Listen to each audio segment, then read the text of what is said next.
Welcome back, everybody. Now, Ramapocalypse Now is the 28th annual collection from South Africa's legendary cartoonist Zapiro. And it's set to be yet another bestseller as his award-winning cartoons continue to uncannily reflect the wild ride of life in South Africa. Zapiro says, for a cartoonist, South Africa is the gift that keeps on giving. It's been another crazy year with more ANC shenanigans, the never-ending loadshedding. Gosh, tell me about that.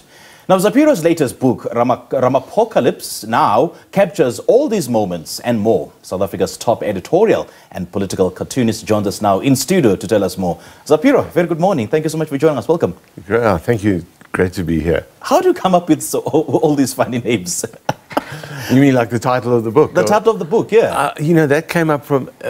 usually what happens is I'm particularly passionate about the events that are happening around us. I always have been, and that's what kind of drives me in terms of the content. But then I'm always trying to find ways to say something. So I came up with a cartoon that's in the book where I was doing a parody of the movie Apocalypse Now. And I didn't even realize that it was going to have Cyril's name, the president's name, Ramaphosa, in that. It was about the idea of this absolute sort of mayhem and this character from the movie. There's a character sort of bare-chested who says, "I love the smell of napalm in the morning," and in this case, I said, "I love the smell of immunity in the morning," because it was Putin coming through here. Because he was going to be hosted and you're going to have diplomatic immunity. And that's how it happened. And then I suddenly thought, I'm going to put Apocalypse Now and say, wait, I'll put Cyril's name there too, Ramapocalypse. And that's how the card... So whatever the right brain kind of kicks in, something happens and you add to something that's already there. And that's, for me, there's a magic in working in this genre, because sometimes you don't actually know where it's going to take you, and then suddenly, well, that then became the cover of the book. Yeah, and in as much as your cartoons, or rather the bedrock of your cartoons, is humor, but I suppose they are also thought-provoking, and they're telling a very, very pertinent story, eh? Yeah, because I'm not looking for that belly laugh. That's not what I'm looking for when I start out. When I start out, I'm actually writing down subjects and saying, what subject do I want to deal with? It looks like maybe I could somehow link this subject and that subject. What am I trying to say? And that's how it starts. And then, how do I say it? And that's where the fun part starts, because then maybe I'm going to do a parody of an advert, or a parody of a movie, or something like that, or a parody of a nursery rhyme. And then you start playing. And then maybe something really funny happens, because I'm most interested in communicating first. Yeah. You know, some call you a pure genius, some call you a trouble stirrer, but where do you place yourself in the South African narrative? I think like most satirists, I consider myself to be a kind of a throwback to that you know, we're the people who kind of cause the trouble in the court, like the court jester. Yes. So if you think about the court as you know, the court of public opinion, the powers that be, there's a kind of a mix, and especially nowadays, there's a lot more sort of democracy in people having a say. Of course, that can have a downside, social media and like fake news and all of that. But the upside is that people get their say. Sure. But we as satirists are also having a say. We have no more rights than anyone else does, but there's a kind of convention within the media for us to be the people who can be really irreverent and can really kind of knock people off pedestals and basically cause a lot of trouble. Right, right. Let's talk about Ramaposa Now and, you know, some of the historic moments that took place the past year or this current year that you captured. Well, of course, I mean, Eskom is right up there all the time. Yeah. And then Eskom links to other things. I mean, I've done cartoons where Eskom's linked to sport. Like, you know, instead of the various stages in the World Cup, you've got the knockout stages. I did the blackout stages, because that's all we see. You know, so Eskom and how it ties in with everything. But of course, there's in this year there was a hell of a lot around Putin, Ukraine, Zelensky, and our relationship to that war. I mean, there's been a ridiculous sort of idea that that it's just sort of Putin's right to go in and take over another country and make war and kill people and whatever, and the sort of rationalizations based on some politics that I understand, that there's some resentment towards the West and whatever, but that does not give a country a right to go in and bomb another country, and our government has taken that kind of approach, and it's quite interesting now. All of a sudden, well, sort of after the book, you've got the issues around Israel and Palestine. Our government has taken a completely opposite approach, and they don't seem to see the anomalies, because I actually agree that Israel should be censured very, very heavily. But there's double standards in terms of how they're dealing with Russia. Yeah.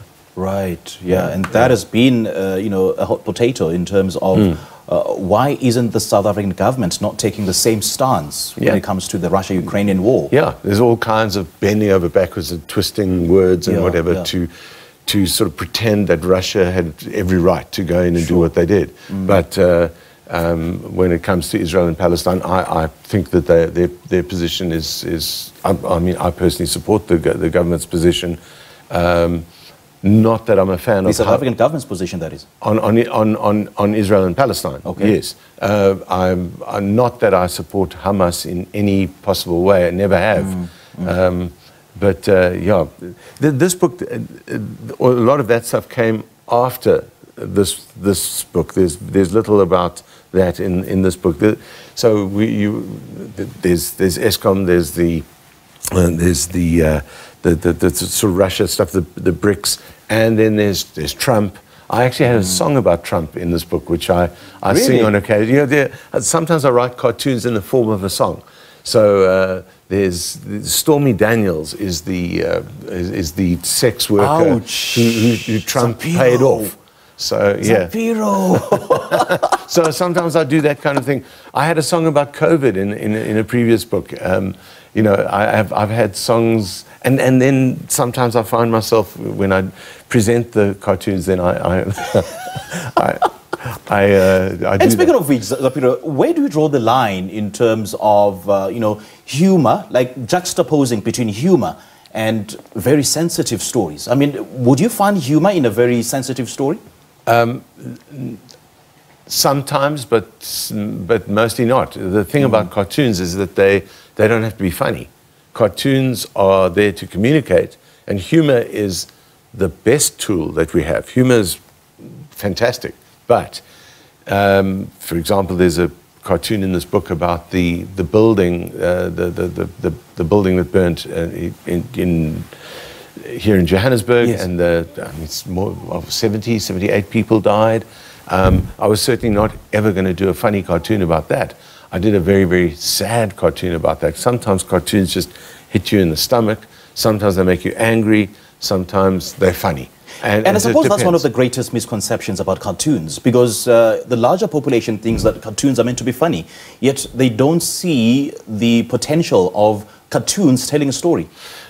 I think that sometimes people's preconceptions get in the way, because if you look at a cartoon and you can absolutely see that it's communicating something strongly, but not in a funny way, but you get the element of surprise, you get the twist, that's what, in fact, cartoons are really about surprise and about helping you see something in a new way.